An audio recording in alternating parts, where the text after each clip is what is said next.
നമസ്കാരം. ഇന്ന് 2025 ഫെബ്രുവരി 8 ശനിയാഴ്ച. എല്ലാ ഓസ്ട്രേലിയ മലയാളികൾക്കും ഗുഡ് മോർണിംഗ് ഓസ്ട്രേലിയയുടെ മോർണിംഗ് ന്യൂസിലേക്ക് സ്വാഗതം.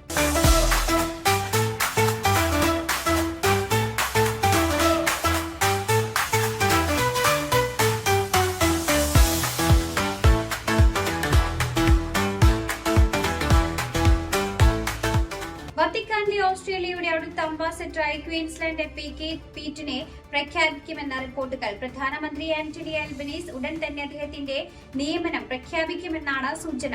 വരാനിരിക്കുന്ന ഫെഡറൽ തെരഞ്ഞെടുപ്പിൽ ഹിംഗ്ലർ സീറ്റിൽ വീണ്ടും മത്സരിക്കില്ലെന്ന് മോറിസൺ കാലത്തെ മന്ത്രി ഡിസംബറിൽ പ്രഖ്യാപിച്ചതിന് പിന്നാലെയാണ് അപ്രതീക്ഷിതമായ നയതന്ത്ര നീക്കം. മുൻ പ്രധാനമന്ത്രി കെവിൻ ട്രൂഡ് യുഎസിലെ അംബാസഡറായും മുൻ പ്രതിരോധ മന്ത്രി സ്റ്റീഫൻ സ്മിത്ത് യുണൈറ്റഡ് കിങ്ഡത്തിലെ ഹൈക്കമ്മീഷണറായും ഉൾപ്പെടെ നിരവധി നയതന്ത്ര നിയമനങ്ങൾ ആൽബനീസ് തന്റെ കാലയളവിൽ ഇതിനോടകം തന്നെ നടത്തിയിട്ടുണ്ട്. യുവാക്കളുടെ കുറ്റകൃത്യങ്ങൾ കൈകാര്യം ചെയ്യുന്നതിന് NSW സർക്കാർ $2 ദശലക്ഷം അധിക ധനസഹായം പ്രഖ്യാപിച്ചു. പ്രശ്നബാധിത പട്ടണമായ മോറിയിൽ അധിക തുക പ്രഖ്യാപിച്ച് പ്രവർത്തനങ്ങൾ വിപുലമാക്കും.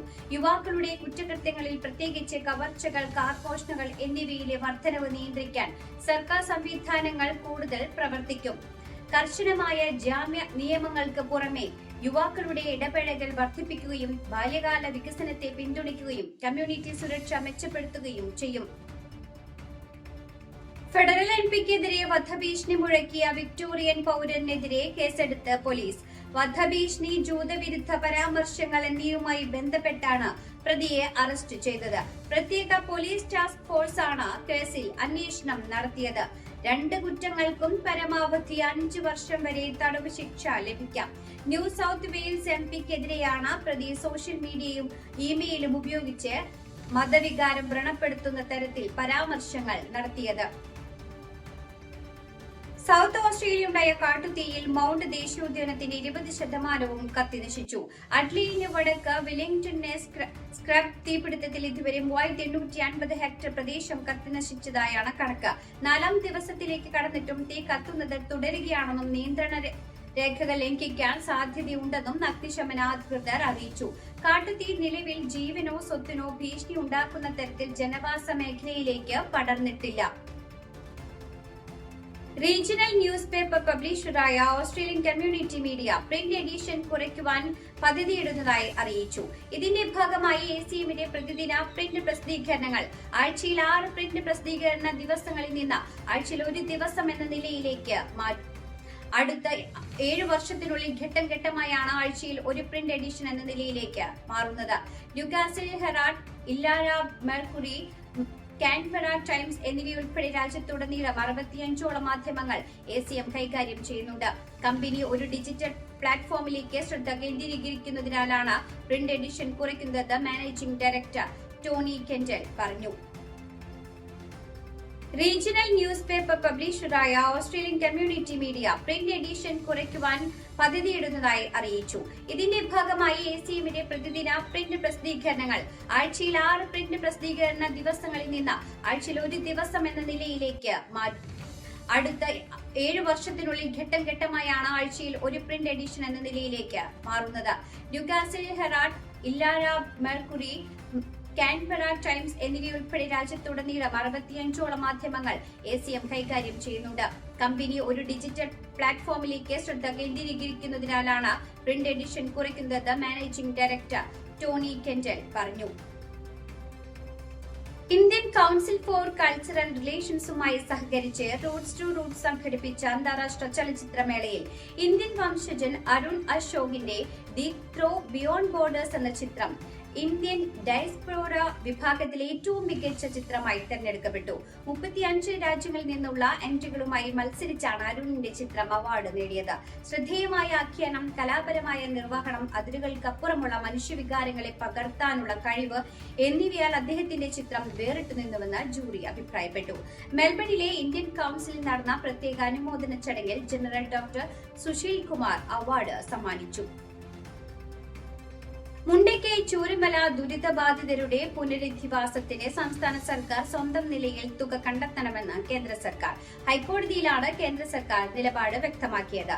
സംസ്ഥാനം പൂർണ്ണമായും കേന്ദ്ര സർക്കാരിനെ ആശ്രയിക്കരുതെന്നും കേന്ദ്രം ഹൈക്കോടതിയിൽ നിലപാടെടുത്തു. പുനരധിവാസത്തിൽ കേന്ദ്ര സഹായത്തിനായി കാത്തിരിക്കരുതെന്ന് സംസ്ഥാന സർക്കാരിനോട് ഹൈക്കോടതി നിർദ്ദേശിച്ചു.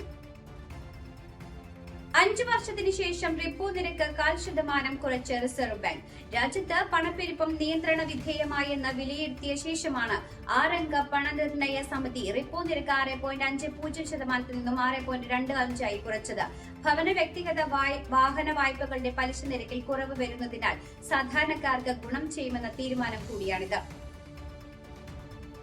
അനധികൃത കുടിയേറ്റക്കാരെ തിരിച്ചെത്തിക്കുന്ന വിമാനം ഇന്ത്യയിൽ ഇറക്കാൻ അനുമതി നൽകില്ല. ബിജെപിക്കുള്ളിൽ വിമർശനമുയർന്ന സാഹചര്യത്തിലാണ് കേന്ദ്രത്തിന്റെ നീക്കം. മോദി ട്രംപ് കൂടിക്കാഴ്ച കഴിയുന്നതുവരെ ഇനി തിരിച്ചിറക്കൽ നടപടികൾ ഉണ്ടാകില്ലെന്നാണ് സൂചന. അനധികൃത കുടിയേറ്റക്കാരായ ഇന്ത്യക്കാരെ തിരികെ നാട്ടിലെത്തിച്ചത് ക്രൂരമായ രീതിയിലെന്ന് അമേരിക്കയിൽ നിന്നെത്തിയവർ ഇന്നലെ വെളിപ്പെടുത്തിയിരുന്നു. സാമൂഹ്യക്ഷേമ പെൻഷൻ വർദ്ധിപ്പിക്കുന്നതടക്കം പ്രതീക്ഷിച്ച പ്രഖ്യാപനങ്ങളില്ലാതെ രണ്ടാം പിണറായി സർക്കാരിന്റെ അവസാനത്തെ സമ്പൂർണ്ണ ബജറ്റ് ധനകാര്യമന്ത്രി KN ബാലഗോപാൽ ഇന്നലെ അവതരിപ്പിച്ചു. തദ്ദേശ തെരഞ്ഞെടുപ്പ് അടുത്തിരിക്കെ ക്ഷേമ പെൻഷൻ 200 രൂപയെങ്കിലും വർദ്ധിപ്പിക്കുമെന്നായിരുന്നു പ്രതീക്ഷ. എന്നാൽ ക്ഷേമ പെൻഷന്റെ 3 മാസത്തെ കുടിശ്ശിക സമയബന്ധിതമായി നൽകുമെന്ന് മാത്രമായിരുന്നു ബജറ്റിൽ ധനമന്ത്രി പറഞ്ഞത്.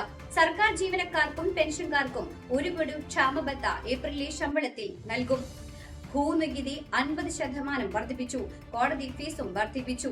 കേരളത്തിൽ ആൾതാമസമില്ലാതെ കിടക്കുന്ന വീടുകളുടെ സാധ്യതകൾ പരമാവധി മനസ്സിലാക്കി ടൂറിസം അടിസ്ഥാന സൗകര്യങ്ങൾ മെച്ചപ്പെടുത്തുന്നതിനായി K-Homes പദ്ധതി ധനമന്ത്രി അവതരിപ്പിച്ചു.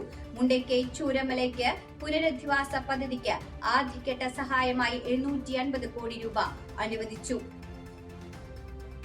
നെടുമ്പാശ്ശേരി വിമാനത്താവളത്തിൽ മാലിന്യക്കുഴിയിൽ വീണ് കുട്ടി മരിച്ചു. രാജസ്ഥാൻ സ്വദേശികളുടെ 3 വയസ്സുകാരനായ മകൻ റിദാൻ ജിജു ആണ് മരിച്ചത്. ആഭ്യന്തര ടെർമിനലിന് സമീപം വെള്ളിയാഴ്ച ഉച്ചയ്ക്കാണ് അപകടം ഉണ്ടായത്. വിമാനത്താവളത്തിൽ നിന്ന് പുറത്തേക്ക് ഇറങ്ങിയ കുടുംബം ചായ കുടിക്കുന്നതിനായി ഒരു കടയിൽ കയറുകയായിരുന്നു.